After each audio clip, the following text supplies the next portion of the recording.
Buenas noches, mi nombre es Luis Steven Pérez Espinosa y a continuación voy a explicar en qué consiste la renta fija y la renta variable. La renta fija son títulos negociables con la finalidad de captar fondos directamente del público, por lo que el emisor se compromete a pagar unos intereses y a devolver el principal en unos momentos prefijados. Los títulos de renta fija pueden ser emitidos por empresas, por organismos públicos o por empresas privadas. Ahora, dicho esto, ¿qué instrumentos de renta fija encontramos en el mercado y cuáles son sus características? Bien, ahora los instrumentos de renta fija son títulos representativos de deuda emitidos por entidades públicas, tales como el Estado, las comunidades autónomas o privadas, que son las empresas, y consisten principalmente en bonos y obligaciones en todas sus variantes, letras de tesoro, pagaré de empresas y otros instrumentos. También cabe acordar que esto se puede realizar de manera privada, como por decirlo así, de persona a persona, no necesariamente tiene que ser de empresa a empresa, y pues también se diligencia firmando un debido pagaré o la conocida letra de cambio. Entonces pues quiero como aclarar eso. Bien, ahora los bonos. Son títulos valores que representan deuda y son emitidos por empresas, principalmente en el mercado de valores, a fin de obtener recursos para financiar sus actividades. Generalmente, los bonos son emitidos en mercados centralizados y pueden ser negociados en mercados secundarios. Ahora, encontramos los siguientes tipos. Bonos, son 5 bonos. Voy a explicar el primer bono, que significa bonos corporativos. Son bonos emitidos por una empresa para captar fondos que le permita financiar sus operaciones y los proyectos. Son emitidos a un valor nominal que será pagado al titular del bono en una fecha de vencimiento determinada. El monto de los bonos produce un interés que puede ser pagado íntegramente al vencimiento o en cuotas periódicas. Básicamente pues eso ya se negocia o se llega a un acuerdo si se va a pagar mensual o al final, como por decirlo, del contrato, pero pues a la final lo que interesa es eso, el pago de los intereses. Los bonos subordinados son instrumentos cuyo pago está condicionado a la cancelación de otras deudas. Ahora el otro bono, que es el tercero, son los bonos de arrendamiento financiero. Son títulos valores emitidos por empresas autorizadas a realizar operaciones de arrendamiento financiero, conocidas como el leasing, para financiar a las operaciones de este tipo.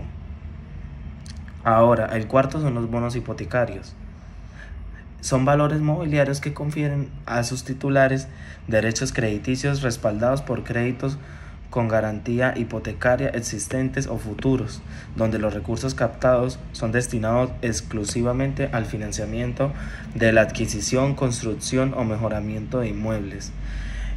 Bonos de titulación son valores negociables de renta fija con un rendimiento explícito, emitidos como resultado de la independización de un grupo de activos de una empresa en un patrimonio para respaldar estos bonos, que son conocidos como la titulación.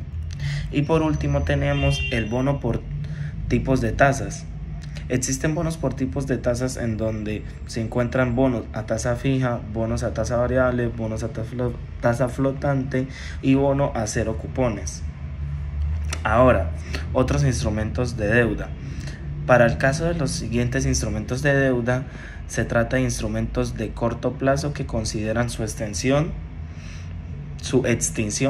que no excede los 365 días, que es decir, un año completo, tiempo en el que el emisor del instrumentario se compromete a pagar al vencimiento el total de la deuda y los intereses generados. Encontramos los siguientes: el pagaré, que son los instrumentos financieros de corto plazo emitidos por las diferentes empresas de conformidad a la ley de los títulos de valores. El obligado al pago es el emisor del pagaré y es vendido por el titular el valor en cual fue emitido. Bien, ahora los papeles comerciales. Son instrumentos de deuda a corto plazo, que en este caso sería menos de un año, emitidos por las empresas en el mercado de valores, generalmente para financiar sus actividades cotidianas. El certificado de depósitos negociables. Son instrumentos emitidos por entidades del sistema financiero y enfocados de manera simplificada en cierta medida. Se parecen a un contrato de depósito a plazo, pero sin embargo, a diferencia de un depósito a plazo, mediante la emisión de los certificados de depósito se genera un título de valor negociable en el cual puede ser transferido en el mercado de valores. Las facturas negociables son títulos valores a la orden transmisibles por endoso que se originan en la compra y venta de otras modalidades contractuales de transferencia de propiedades de bienes o en la prestación de servicios, e incorpora el derecho de crédito respecto del saldo del precio o contraprestación pactada por las partes. Todo acuerdo, convenio o estipulación que restrinja, limita o prohíba la transferencia de factura negociable será nulo del pleno derecho del mismo. Ahora, ¿en qué consiste el mercado de renta variable?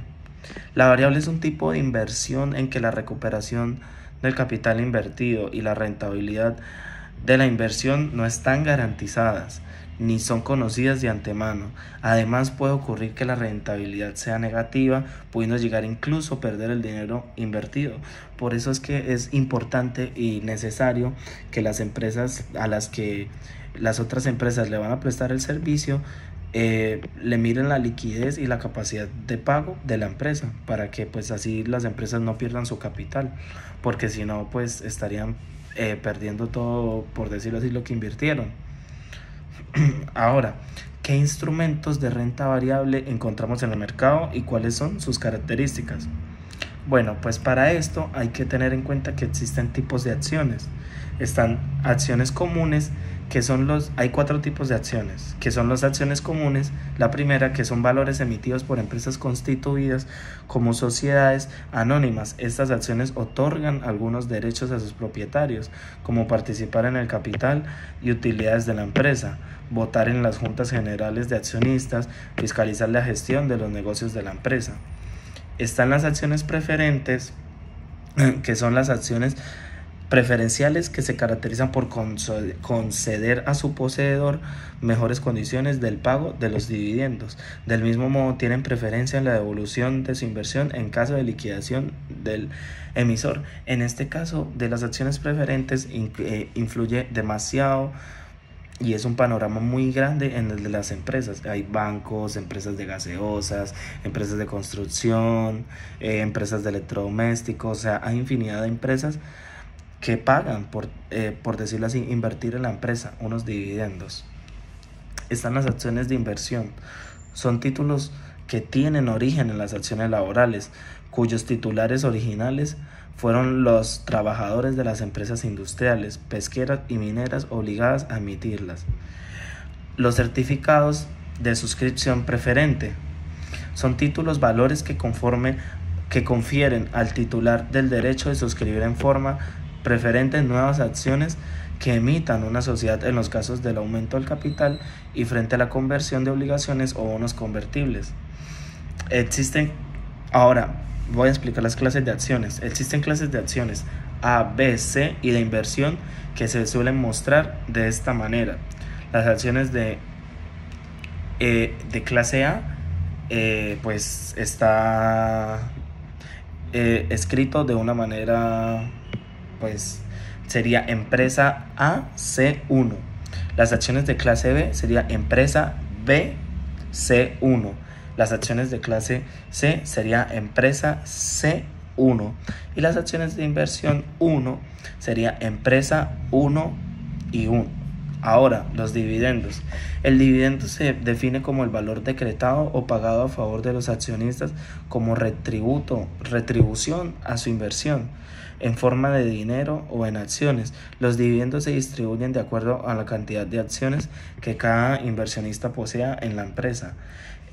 Y así como hay dividendos, existen también tipos de dividendos. Las empresas pueden distribuir dividendos ordinarios y dividendos extraordinarios.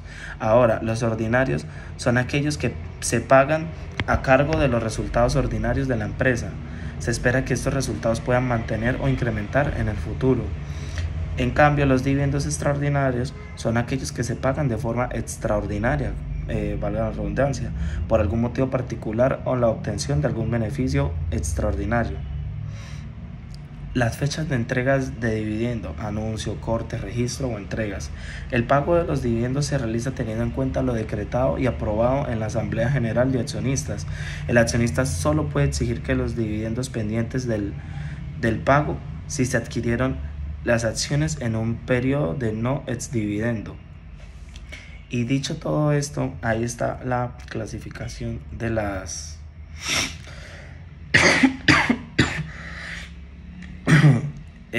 están las clasificaciones del mercado de la renta fija y de la renta variable.